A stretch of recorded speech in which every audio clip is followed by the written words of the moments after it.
Since I last made a video about Throne and Liberty, the game has been playtested, predictably delayed, NCSoft stock has plummeted in response to overwhelmingly negative feedback, and large parts of the game have supposedly been overhauled. If you watched that last video, you'll know there were lots of reasons to fear Throne and Liberty would be a pretty pay-to-win game. There was lots of evidence for this found in early gameplay trailers as well as in leaked footage that suggested NCSoft were toying with features and monetization techniques sourced directly from their mobile game, Lineage W. We also know the game has at various times featured autoplay, a Lost Ark style enhancement system, and paid combat transformations. Not to mention there were genuine plans for the game to be released on mobile. Luckily though, just a couple days ago in the Korean Throne and Liberty launch showcase, NCSoft finally revealed their true plans for the game, and they've honestly made a lot of really good changes.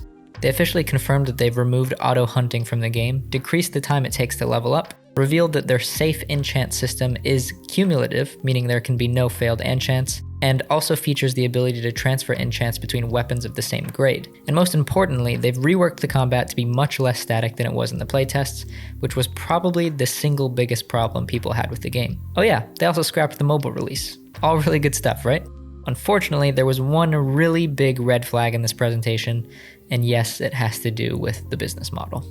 According to the producer of Throne and Liberty, their business model is made up of 4 key pillars. The first being a dual battle pass system that gives a mix of cosmetic rewards and growth materials, as well as unique missions that you can complete every 4 weeks. This kind of system was pretty much expected given the game will be free to play, but it's difficult to know how impactful these will be until we see how they're all balanced in game. The next 2 pillars of their business model are all related to selling cosmetic skins for things like armor, morphs, which are basically Throne and Liberty's mounts, and Amatoys, which are cute little pets that heal you and help with looting. Thankfully, Amatoys and morphs that are acquired in-game will have the same stats as those available for purchase. And that brings us to the final pillar of Throne and Liberty's business model, which is probably the most concerning, and that's the in-game auction house that they call the marketplace. We don't know exactly how this will all work yet, but we do know there will be at least 2 types of currency in Throne and Liberty. Solent, which is the game's common currency, think gold from other games, and Lucent, the game's premium currency. Lucent is referred to as a premium currency because it can be bought in-game with real money. This on its own isn't that unusual for a modern MMO. Guild Wars 2, Elder Scrolls Online, and many other games have premium currencies that are primarily used for buying cosmetics directly from the developer. The difference here is that Throne and Liberty's premium currency will also be the currency used in marketplace transactions.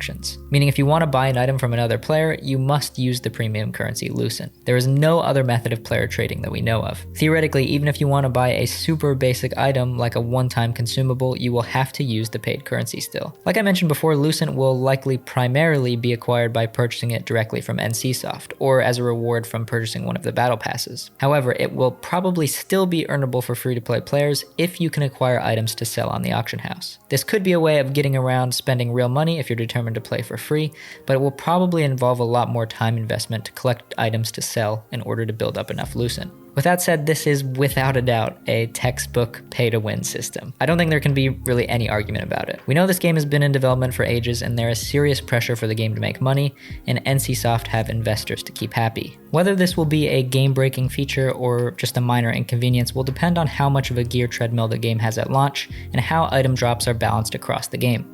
But before I get into that, I do want to mention a few potential reasons why NCSoft might be using this premium currency marketplace system outside of making bank, obviously. The first reason is simply to devalue gold sellers. Third-party gold sellers have been a thorn in the side of almost every MMO that's ever existed. That's why most modern MMOs have all adopted the practice of selling gold to players directly. There are always players willing to spend real money, so they might as well do it safely and securely through the publisher or developer. World of Warcraft has the WoW token, Guild Wars 2 has gems to gold exchanges, and so on. You can already find dozens of websites supposedly willing to sell Throne and Liberty Lucent online, so it makes sense that NCSoft would want to thwart these sellers. The second possible reason for a premium currency marketplace is to avoid some of the problems that come with a traditional gold-based marketplace. NCSoft might argue that by using this system, they are leveling the playing field by allowing low-level players to have the same purchasing power as high-level players. In a traditional MMO, it can sometimes be very difficult to buy valuable items on the marketplace until you reach max level, where you generally make gold a lot faster. Finally, and most simply, several other games have more or less gotten away with versions of this system in the past. Diablo Immortal has a real money auction house, Lost Ark has Fions, which is arguably less extreme because you can acquire them from playing the game and have the ability to purchase them with gold. I mean, heck, Diablo 3 had a real money auction house that actually allowed you to withdraw real currency from your sales via PayPal, which at least allowed players to get in on the action for themselves. Some may even argue that the real money auction house wasn't even the real main problem in Diablo 3. I mean, the fact that the best gear was something you just went and bought instead of defeating bosses and actually playing the game to get it was probably worse. This is something that I think Throne and Liberty really needs to be careful about. And none of these reasons are particularly compelling to me, but I just thought I would mention them in the spirit of fairness at least. The problem here in Throne and Liberty is that things get very complicated in a game where PvP is a major focus. There will no doubt be guilds and even alliances of guilds making up hundreds and hundreds of players that will swipe as early and often as possible in order to get an advantage over other players. This is why it's so important to see how impactful gear is and how difficult it will be to get in the final version of the game. Many games walk a really fine line with this. In Guild Wars 2, you can pay real money for gems, exchange those gems for gold, and then go on to buy some of the most powerful weapons in the game. However, the difference in power between legendary or ascended weapons and exotic weapons in Guild Wars 2 is only about 5%. The main difference is mostly a convenience value of being able to change stat combinations on the fly.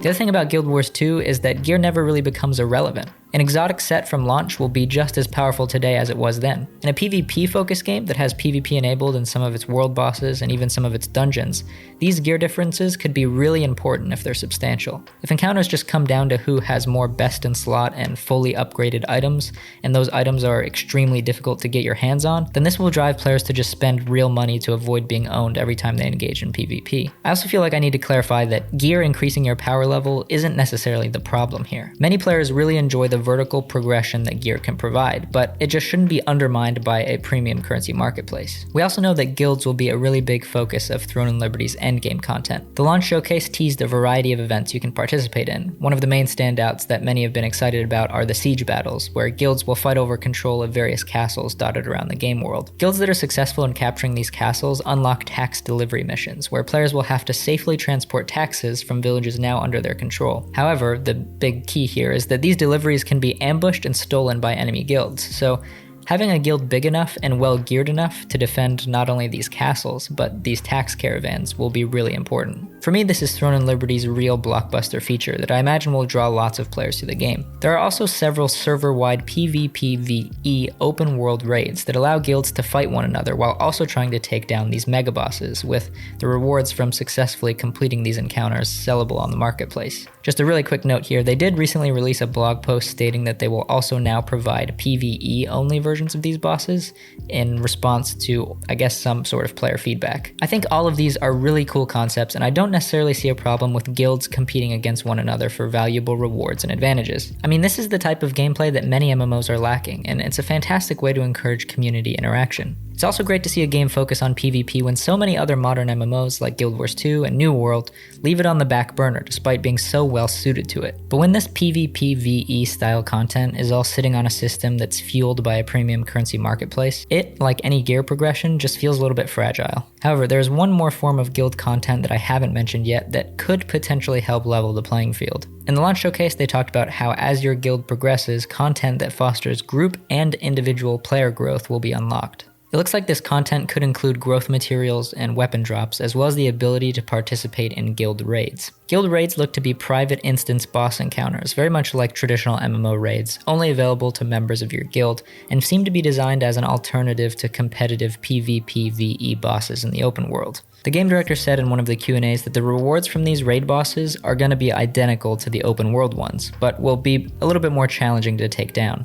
Additionally, the rewards from these guild raids are bound to players when they drop, and are unsellable on the marketplace, while the open world field raid rewards are sellable. This is supposedly designed to stop dominant guilds from monopolizing the best rewards and allow stable growth for smaller, weaker guilds. So who knows, maybe guilds will serve as kind of a balancing force to get around the pay-to-win roadblocks set by the marketplace. On the other hand, I can easily see guilds restricting invites to players who have the top gear scores or upgrades, again encouraging players to swipe to be competitive. At the end of the day, if you're spending money on any sort of microtransaction in any game, it should be because you want to, and not because you feel like you have to keep up. The potential saving grace in all of this is that all of these details are specifically for the Korean release of the game, which is set for December 7th. As of now, there is very little information about the global version of the game, which will be published by Amazon on PC, PlayStation, and Xbox. It's not too uncommon for a global release of an Eastern game to have some changes, especially in the monetization department, but for now we'll have to wait and see if Amazon decide to do anything.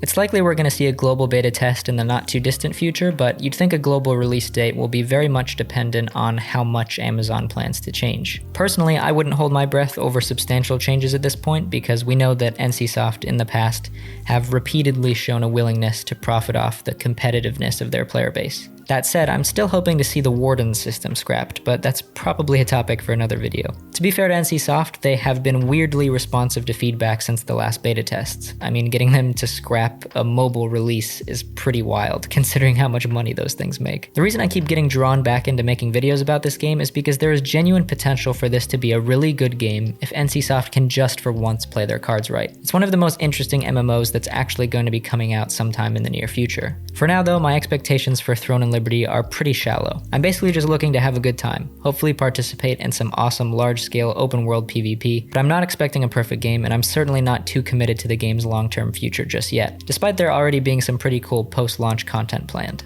I'm also not expecting a game totally free from all pay-to-win mechanics, even if changes were to be made to the marketplace. So if you're completely intolerant to any and all pay-to-win, Throne and Liberty will probably be one to skip out on. If you're interested in seeing more videos about the past, present, and future of the MMORPG genre, feel free to subscribe to keep up to date with my latest videos. Also, feel free to leave a comment down below with your thoughts on the prospect of a premium currency marketplace in Throne and Liberty, as well as any other games or topics you'd like me to cover in the future. Thanks for watching, and I'll see you guys in the next one.